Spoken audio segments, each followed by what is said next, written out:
note that the research of today is the technology of tomorrow. As the DuPont chairman, Charles Holliday, stated about 18 months ago, that DuPont's goal was to obtain 1/3 of its sales revenue in the future from products that are no more than 5 years old. Or, putting this in a different way, it means that if it meets its target, that DuPont will be collecting 1/3 of its revenue in 2010 or 2015 from stuff that has not even been invented yet. I think very important, and let me repeat that. It means that if DuPont will be meets its target, DuPont will be getting 1/3 of its income in 5 to 10 years from now from stuff that has not even yet been invented. Now, of course, heads of companies have known to be wrong. But this, I think, is a very important statement for all of us to remember. Next slide, please. Now, again, science. The basic science of today is the technology of tomorrow.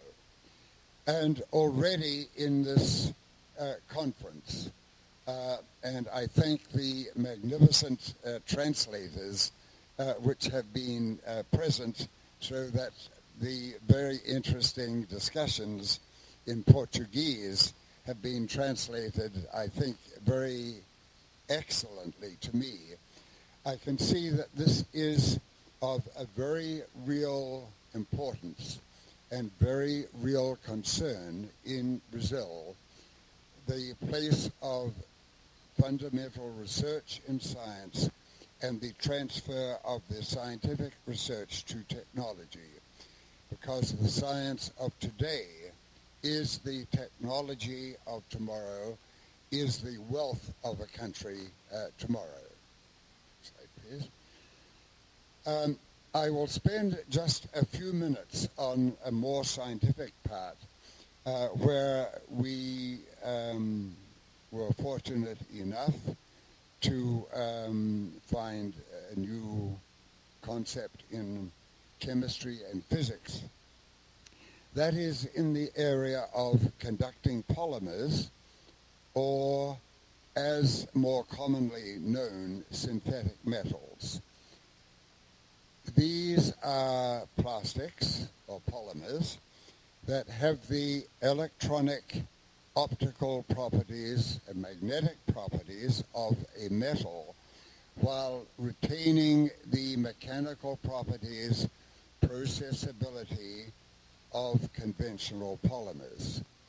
And in particular, I would like to draw your attention to this part here, that it took about 25 years from the time that Alan Higa, a physicist, and Hideki Shirakawa, a polymer chemist from from Japan, and myself, an organometallic chemist from New Zealand and now in the United States. It took about 25 years before our basic work really developed into a technology involving many colored cell telephones, which are based on the synthetic metals, which will, by electroluminescence, will give highly colored light when a few volts of electricity are applied across the piece of electronic polymer film. And on the next slide, I show here a chart of the conductivity of various electronic materials.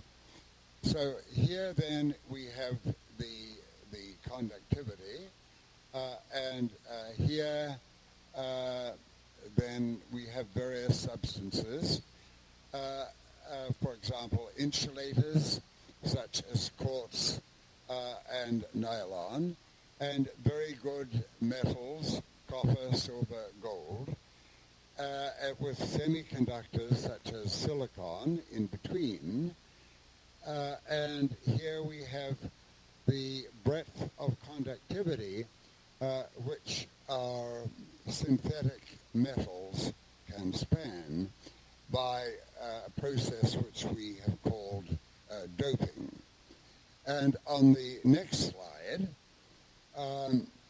we illustrate that these polymers or plastics, they can be converted by doping, by adding either removing electrons or adding electrons to a conducting form, and they can be de-doped. And this has actually raised a new concept in chemistry and physics.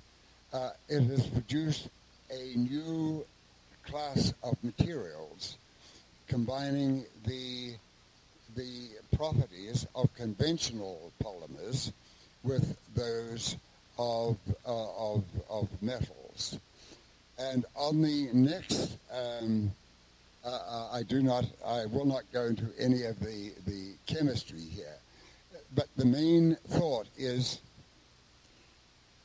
that if we have a plastic, normally plastics are insulators of electricity because an electric current is the flow of electrons.